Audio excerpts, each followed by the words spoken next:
A Visit to the Children's Zoo by Barbara Shook Hazen. Pictures by Mel Crawford.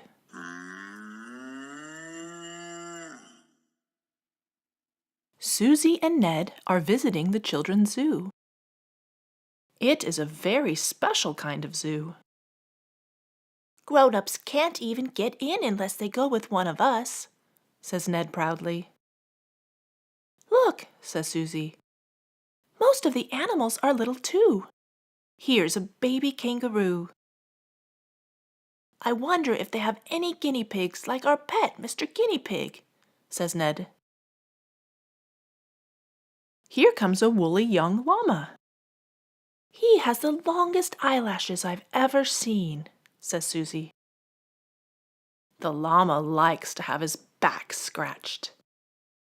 He would also like to eat the straw flowers on Susie's pocketbook.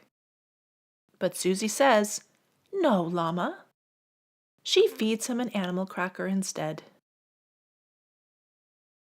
"Oh, it's nice and warm in here," says Ned. "This is where the duck eggs are hatched." The butter-yellow duckling babies are kept warm and snug until they are old enough to waddle out into the world. Now it is time to visit the rabbits. The keeper brings them out. He puts them in the middle of a round drum. Susie pats the snowy white one. He is as soft as Susie and Ned's own pet, Mr. Guinea Pig. And the pink inside his ears is pale as the pink inside a seashell. Ned likes the black and white bunny with funny eye patches best. Ned feeds him a cracker, nibble, nibble, until it is all gone. Soon the keeper says, "Nap time," and he takes the bunnies back to their cage. The children walk down to the turning mill on the River Dee. There they see 2 floating swans, 5 honking geese, and a whole fleet of ducks with fancy feathers. Ned holds out his hand.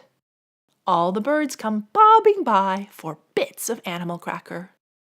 Honk, honk, paddle, paddle, swish. What a delicious crumb. Something else lives in the water. A huge, blue, water-spouting whale. His great red mouth is open wide.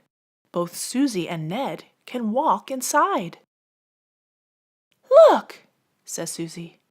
"He swallowed a whole tankful of tropical fish." "No wonder he spouts," says Ned. "Think how those fish must tickle his tummy." Part of the children's zoo is a farm. In the barnyard, Susie and Ned meet some old storybook friends. They see the 3 little pigs. The first pig lives in a house made of straw. The second pig lives in a house made of sticks. And the third pig lives in a house made of bricks. They see Baa black sheep, brown cow and her spotted calf, little gray donkey, and here a chick, there a chick, everywhere a chick. But there's nobody like Mr. Guinea Pig, Susie says sadly. Susie and Ned make some new friends at the farm. Susie likes the young yak. What gentle eyes he has, and such long, silky soft hair. Ned prefers the pair of shaggy Shetland ponies. He and Susie pat their velvety noses. There are still so many things to see before it is time to meet Mother.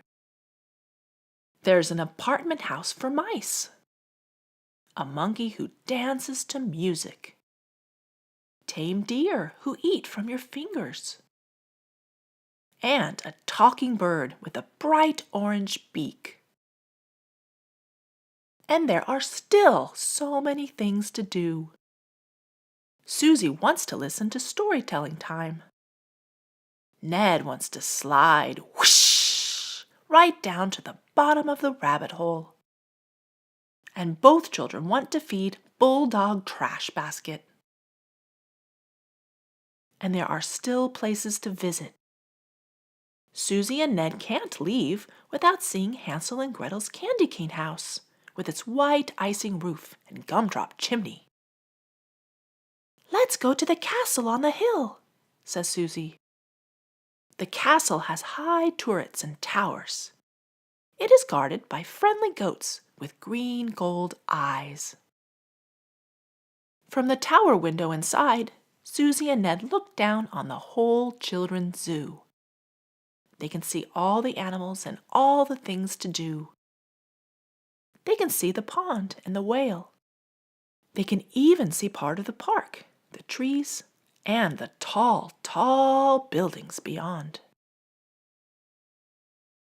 As they are leaving the zoo, Susie and Ned make one last stop, Noah's Ark. Up the ramp they go, the two of them, just the way Noah told the animals to go. Inside the ark, all the animals are ready for their long voyage. And in one corner, can it be? Yes, it is. It is a snow-white guinea pig. He is fat and furry and friendly. He looks just like Susie and Ned's own pet, Mr. Guinea Pig. Ned runs to Mother, who is waiting by the gate. "Guess what?" he says. "We saw a guinea pig just like ours." "He even squealed the same way," Susie says. "Oh, when can we come back and visit him?" Mother smiles and says, "Very soon. That is, if you'll take me along with you. I'd like to meet that guinea pig and all the other animals too."